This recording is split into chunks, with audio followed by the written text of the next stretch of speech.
Next up, still dealing with the linear relationship concept, we're going to deal with the distance formula and the midpoint of a line segment, okay?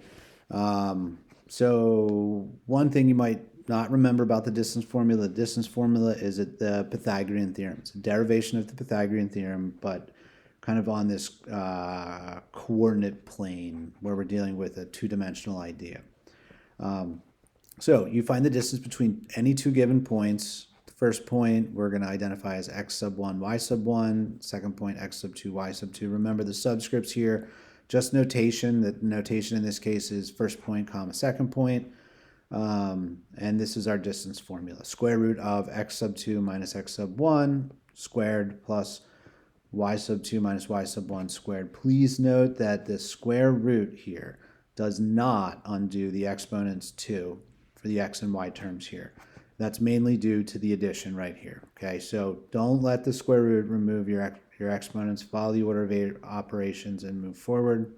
Midpoint of a line segment is basically, it's two separate formulas, this piece here, but it's the average of the x coordinates of the points, and it's the average of the y coordinates of the points. So you add the x coordinates, divide by 2, add the y coordinates, divide by 2.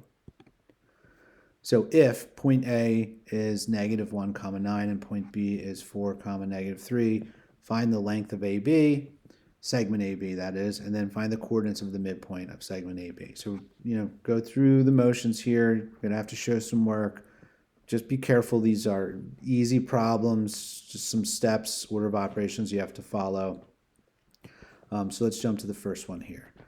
So A, I'm going to turn around and label A as x sub 1, y sub 1, and B as x sub 2, y sub 2. And now we're just dropping these four values into the distance formula. It should be real easy. Remember, the square root does not undo these exponents. And be careful, we are subtracting, so 4 minus negative 1 is a 5. Negative 3 minus 9 is negative 12, giving me 25 plus 144, which is 169. Square root of 169 is 13. This is a distance, so always include your units here, and that's the distance from A to B. Now, the midpoint of segment AB. Again, we're going to use the midpoint formula.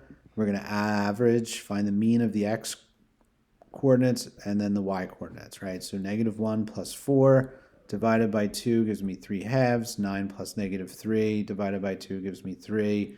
So the midpoint of segment AB here is 3, comma, negative 2. And that's it.